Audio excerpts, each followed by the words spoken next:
what does Amit Shah's son do? What is he doing exactly? What does Rajnath Singh's son do? No, but I'm asking you the question. You're talking about dynastic politics. Last I heard Amit Shah's son is running Indian cricket. So, please be objective. Look at the leaders in the BJP and ask yourself the question what their children are doing. And you'll find that many of their children, Anurag Thakur, many of their children are dynasty. नमस्कार, उम्मीद है आप लोग स्वस्थ और आनंद होंगे। दिन प्रतिदिन राहुल गांधी का जो रवैया है वो भारतीय जनता पार्टी के प्रति उग्र से उग्रतर होता जा रहा है और ये अच्छी बातें होना भी चाहिए। विपक्ष को इतना ही उग्र होना चाहिए। और उससे भी बड़ी बात है कि आमतौर पर जिन सवालों से का जवाब देने से राहुल गांधी परहेज करते थे या अमूमन उसको टाल देते थे और भारतीय जनता पार्टी के लोग उन्हीं सवालों पर उनको घेरते थे, अब वो भी राहुल गांधी ने त्याग दिया। वो हर चीज़ का जवाब तुर्की बतुर्की देने के उस रास्ते पर चल पड़े, जिसकी झलक आज मिजोरम में दिखी जब उन्होंने प्रेस कॉन्फ्रेंस की। मालूम है आपको कि राहुल गांधी मिजोरम के दौरे पर हैं चुनाव के मद्देनज़र, और मिजोरम वो राज्य है जो मणिपुर से सटा हुआ है। उन्होंने प्रेस कॉन्फ्रेंस में एक बार फिर सवाल उठाया। उन्होंने कहा कि 4 महीने हिंसा होते बीत गए हैं और अपने प्रधानमंत्री को समय नहीं मिला कि हिंसाग्रस्त मणिपुर में जाएं। ये कैसे प्रधानमंत्री हैं? ये कैसे इनका काम करने का तरीका है? मेरी समझ में ये पहली आ नहीं रही है। इनको जाना चाहिए। एक राज्य जो जल रहा है और उसका प्रधानमंत्री ही वहाँ नहीं जा रहा है, ये बड़ी गलत बात है। ऐसा नहीं होना चाहिए। फिर उनके ऊपर जैसा होता है वो दूसरा सवाल जो एक बहुत घिसा पिटा सवाल है, वो पूछा जाता है। तो उनसे पूछा गया कि वंशवाद के बारे में आपका क्या कहना है? तो उन्होंने आज अपने पूरे अपने स्वभाव के सर्वथा विपरीत पत्रकार से पूछा कि किस वंशवाद की बात कर रहे हो? अमित शाह का बेटा जय शाह क्या करता है? राजनाथ सिंह का बेटा पंकज सिंह क्या करता है? और अनुराग ठाकुर का क्या रिश्ता है अपने वंशवाद के तहत, उसका क्या स्थिति है? और बाकी उस और नाम भी वो गिनाना चाहते थे, लेकिन फिर रुक गए। और अगर वंशवाद की बात करें तो अगर उसको कायदे से अंदर डीप में जाए तो वंशवाद आपको राष्ट्रीय स्वयंसेवक संघ में दिख जाएगा। और वो जो अपने सरसंघ चालक है मोहन भागवत, उनके पिताजी भी संघ में थे। ये बात मैं आपको बता रहा हूँ। तो एक तरीके से वंशवाद के ऊपर भी राहुल गांधी ने आज बहुत ही आक्रामक तरीके से उसका जवाब दिया। और ये सही बात भी है कि वंशवाद के घेरे पर वंशवाद का नाम लेकर के कांग्रेस के इस परिवार को घेरा जाता है, राहुल गांधी के और राजीव गांधी और उस सब पर। लेकिन वंशवाद आज की तारीख में एक ऐसी सच्चाई है कि कोई भी पार्टी उससे नहीं बची है। भारतीय जनता पार्टी में भी तब बहुत बड़ी उसमें परिवारवाद है। तमाम ऐसे परिवार हैं जो भाजपा में तीसरी पीढ़ी जिनकी काम कर रही है। कांग्रेस में तो खैर था ही, इससे किसी को इनकार नहीं है। और जो क्षेत्रीय पार्टियां हैं वो भी वंशवाद से ग्रसित है। शायद ये भारतीय समाज का जो एक रवैया है कि पिता का ही रास्ता पुत्र भी अपनाता है, उसी के चलते वंशवाद एक ऐसी सच्चाई है जिसपे कांग्रेस को घेरने की अब जरूरत नहीं है। लेकिन बहरहाल लोग घेरते हैं, इसीलिए पहली बार आज बहुत ही खुल करके राहुल गांधी ने वंशवाद के सवाल पर ये जवाब दिया कि अमित शाह का राजनाथ सिंह के और अनुराग ठाकुर के बेटे या अनुराग ठाकुर ये सब क्या है, वंशवाद के ही तो परिचायक हैं। बहरहाल अब आइए आपको थोड़ा सा मैं पीछे ले चलता हूँ, उसके बाद फिर आगे की बात करें। कई वजहों से जो मैं बता भी चुका हूँ, स्वतंत्रता के बाद कांग्रेस का लंबा शासन रहा। किसी भी शासन काल में अच्छाइयाँ भी होती हैं, बुराइयाँ भी होती हैं, और जो भी वजह के लिए उसकी कई वजह हैं, उनको गिराने का यहाँ कोई मतलब नहीं है। इसमें कोई शक नहीं कि वंशवाद जो है वो कांग्रेस में पनपा, और चाहे वो नेहरू गांधी परिवार का वंशवाद था या पंडित कमलापति त्रिपाठी का वंशवाद था या और भी तमाम नेताओं का वंशवाद था।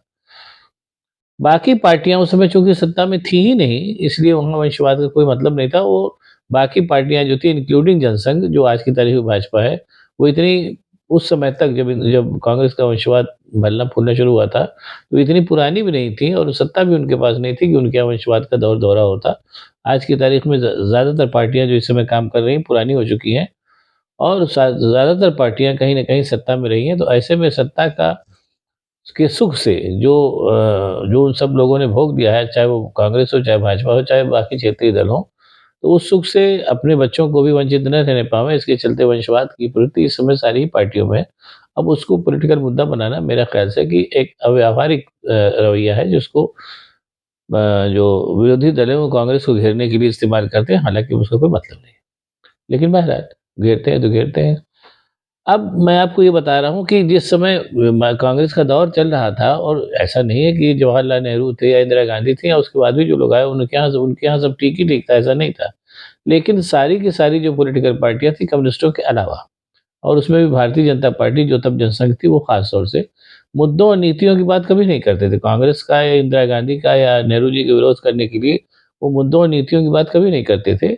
हमेशा या तो व्यक्तिगत प्रहार करते थे या फिर जो है वो ऐसी अनर्गल बातें करते थे जैसे वो वंशवाद है या ये सब है। जैसे मैंने बताया भी होगा आपको 1-2 बार कि नारे चलते थे कि बेटा कार बनाता है, माँ बेकार बनाती है। जो संजय गांधी ने अपनी मारुति कार बनाने की बात की थी, उस समय ये नारे चले करते थे। और ये था कि एक पकौड़ी तेल में, इंदिरा गांधी जेल में, इस तरीके की पर्सनल कटाक्ष करते हुए नारे चलते थे। या फिर जैसा मैंने बताया कि वो सोनिया गांधी इटली से आई हैं, वो इंदिरा गांधी सोनिया गांधी के साथ ही वापस इटली चली जाएँगी। इस तरीके के व्यक्तिगत प्रहार भारतीय जनता पार्टी वाले कांग्रेस पर करते थे। कालांतर में कुछ ऐसा हुआ कि कांग्रेस की जो अच्छाइयाँ हैं वो तो विपक्षी दलों में काफ़ी हद तक नहीं आई, लेकिन दुर्गुण उसके सारे के सारे विपक्षी दलों में आ गए और कालांतर में जितने भी विपक्षी दल हैं आजकल आज की तारीख में, सबों ने कहीं न कहीं चाहे राज्य में चाहे केंद्र पर शासन किया और वो सारे उन्हीं सारे दुर्गुणों से युक्त है जिससे कांग्रेस युक्त है।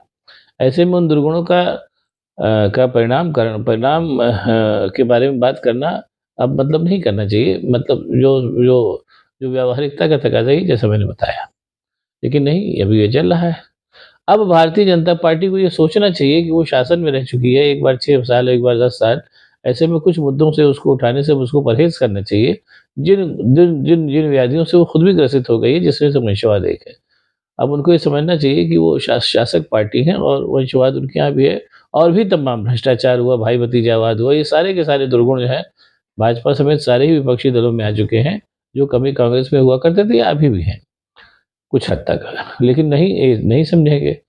इसी के चलते वो कई बार वो खिल्ली उनकी उड़ने लगती है, जैसे कि आज एक तरीके से राहुल गांधी ने भी खिल्ली तो नहीं उड़ाई, लेकिन जब डायरेक्ट सवाल कर दिया कि अमित शाह का लड़का क्या करता है, राजनाथ सिंह का लड़का क्या करता है या अनुराग ठाकुर वगैरह सब क्या है, तो उसके बाद फिर वंशवाद का सवाल प्रेस कॉन्फ्रेंस में नहीं उठा। और तीसरी बात जो बड़ी ही कॉन्फिडेंस से राहुल गांधी ने कही, वो तो कुछ दिन बाद सामने आ जाएगा। उन्होंने कहा कि मिजोरम समेत बाकी जो 4 राज्य हैं, जो पाँचों राज्यों में जिसमें चुनाव होने जा रहे हैं, ये मैं पूरे कॉन्फिडेंस से कह रहा हूँ, राहुल गांधी ने कहा कि इन पाँचों राज्यों में हम वापस आने जा रहे हैं। मतलब पाँचों राज्यों में हमारी सरकार कांग्रेस की बनेगी, जहाँ हम हैं वहाँ वापस आएँगे, जहाँ नहीं है वहाँ आ जाएँगे। ये बात राहुल गांधी ने कही। अब ये बात 3-4 महीने में सामने भी आ जाएगी। 3 दिसंबर को रिज़ल्ट आने वाला आ जाएगा। तो अब ऐसे में ऐसा मैं लास्ट में कह के बात खत्म करूँगा कि भारतीय जनता पार्टी को अब उसके किसी भी अ, मामले में अब राहुल गांधी बख्शने के मूड में नहीं दिखते हैं। जो भी जैसा सवाल होता है टिट फॉर टैट वो जवाब देते हैं और कहीं न कहीं अब भारतीय जनता पार्टी जो है जब से राहुल गांधी ने पदयात्रा शुरू की है, कहीं न कहीं भारतीय जनता पार्टी अब बचाव के मोड में आ गई है। अब वो मामला नहीं दिखाई दे रहा है कि राहुल पप्पू हैं, वो कुछ नहीं कर पाएँगे। साल भर में राहुल का जो नया अवतार सामने आया है, वो कहीं न कहीं भारतीय जनता पार्टी बोलती बंद किए हुए देखिए क्या होता है। और कहीं न कहीं एक भारतीय जनता पार्टी के चुप होने की एक वजह ये भी है कि कहीं न कहीं भारतीय जनता पार्टी बुरी तरीके से आंतरिक कलह से ग्रसित होती जा रही है। जैसे कि आज ही शिवराज सिंह चौहान जो मध्य प्रदेश के मुख्यमंत्री हैं और मोदी जी उनको नहीं पसंद करते, उनके तमाम करीबियों के यहाँ जो है ईडी और इनकम टैक्स के छापे पड़ चुके हैं, जो ये बताने के लिए पर्याप्त है कि अब ईडी और इनकम टैक्स का डर शिवराज सिंह को भी दिखाया जा रहा है कि अब आप जो है धीरे-धीरे अपनी औकात में रहिए, जहाँ जो आपसे कहा जा रहा है वो करिए। कुछ लोगों ने ये भी कहा कि जो उन्होंने हम जनसभा में कह दिया कि मोदी जी को दोबारा प्रधानमंत्री बनना चाहिए या नहीं, ये उसी का परिणाम है। ये एग्ज़ाम्पल मैंने इसलिए दिया कि भारतीय जनता पार्टी में अपने विरोधियों को दबाने की जो एक सीमा रेखा थी, उस सीमा रेखा के अंदर अब भारतीय जनता पार्टी के विरोधी नहीं बल्कि मोदी जी के विरोधी कहा जाए तो बेहतर होगा। अब अगर आपको ये वीडियो पसंद आया हो तो इसको लाइक करिए, शेयर करिए, साथ ही साथ मेरे चैनल को सब्सक्राइब करिए ताकि मैं और भी ऐसी बातें आपको बताता रह सकूं। बहुत बहुत धन्यवाद। नमस्कार।